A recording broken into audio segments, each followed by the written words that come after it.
All right, what's going on, y'all? So, look, freshman All-American team has been announced via On3, man. What do you guys think of this list? Who got left off? All right, let's start on the offensive side of the ball. Bryce Underwood, a pretty good pick. Obviously, he's a true freshman. Likely going to start for, obviously, the Wolverines. Should have a pretty productive season. Heard nothing but good things, obviously, about Gideon Davidson. Obviously, a guy that could potentially make some noise, obviously, at the running back spot. Definitely a guy that should be on this list and likely getting a lot of playing time early on. Next up, Lincoln Cure, 5-star prospect, obviously coming out. They were able to keep him home, which was massive, obviously, for Kansas State. I think with Avery Johnson, what they got coming back at the running back spot, he should be a contributor early on for the Wildcats. Next up, you got Decorian Moore. 100% agree with the injury to Evan Stewart, right? With obviously, them losing a few of their pieces.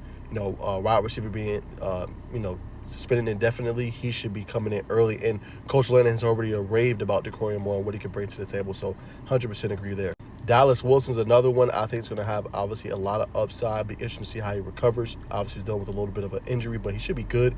But with Florida and everything, should ball out this year. The name I'm going to take off with this wide receiver, Javon Bose. He can obviously ball. Travis Smith Jr. is one to watch. Mike Matthews called him a man-child. That is the player I would replace for Javon Bose. I think Travis Smith Jr. is going to have a big-time impact for the Volunteers this year and going to be a key contributor all season long. That's the name I would replace at wide receiver. David Sanders, I don't disagree at all. I think he's going to be, obviously, big time for them. He's looking likely like he's going to get a lot of playing time early on as well. So, really good choice there. Same with Michael Fofosi and also with John Mills, both primetime prospects coming out of high school. Those guys look like they can play early on, obviously, with their respective teams. The interesting name, though, is Juan Gaston. Juan Gaston is 6'8", 300-plus pounds, man. Guy's big and massive, but you know how hard it is to start as a freshman on Georgia offensive line? Very, very, very difficult. We're going to find out if he's able to do so, but he has all the intangibles, everything he needs in order to play early. All right, next up, obviously got Isaac Sowles, another high-end prospect, a really good get for NC State in this recruiting cycle on what he was able to do. All right, let's talk defense now. Now, Jaden Woods for Florida is an interesting pick. Obviously, another great player that had a great, phenomenal career in high school. Comes over. Florida does need more pass rush. We know about Miles Graham at the linebacker spot, but who can help them create more disruption on the edge? Jaden Woods is like a player who can potentially do that. Another player is obviously Elijah Griffin. I'm hearing some good things for him. Like he's going to play a lot early on for Georgia. Could potentially have an instant impact for the Bulldogs early in his career. He's already obviously framing out. He's already built for that. Definitely a name to watch. Now, Marco Jones has a chance, with them losing so much. Nick Scorton, right? Shamar Stewart. He has a chance to go in there early and often compete and play, obviously, for playing time early on. So he's another interesting pick as well.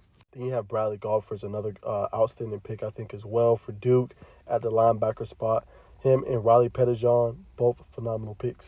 Excellent linebackers, man, and with all the players leaving for both programs, Duke and Ohio State can potentially play early. And then obviously about DJ Pickett, man. He's been looking phenomenal at his 6'5", long, athletic frame.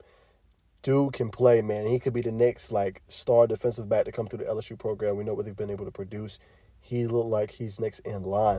And you talk about Devin Sanchez, another outstanding cornerback for the Ohio State University. He should be an early pick to play early. And then back to my point about Grayson Littleton, man. I mean, that guy right there is also super special, what he's able to do. And what's crazy is, right, they lost a couple pieces, right? They got Michael Taft back, right, but they lost Andrew McCouber, they lost Jadae Barron. He could have a role early on for Texas depending on how quickly he can catch up to speed. And then Demetrius Samuels, you know what you're getting in, obviously, a player like him.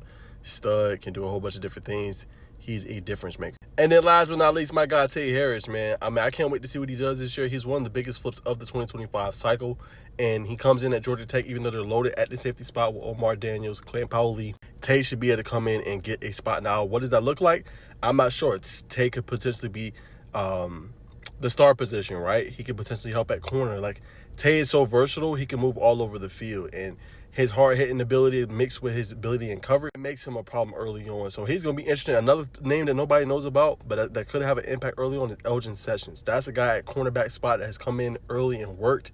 He could have a role instantly for Georgia Tech as well. Watch out for that name at the cornerback spot for the Yellow Jackets. But Tay Harris is that guy. Should be able to see the field early as a freshman for the Yellow Jackets.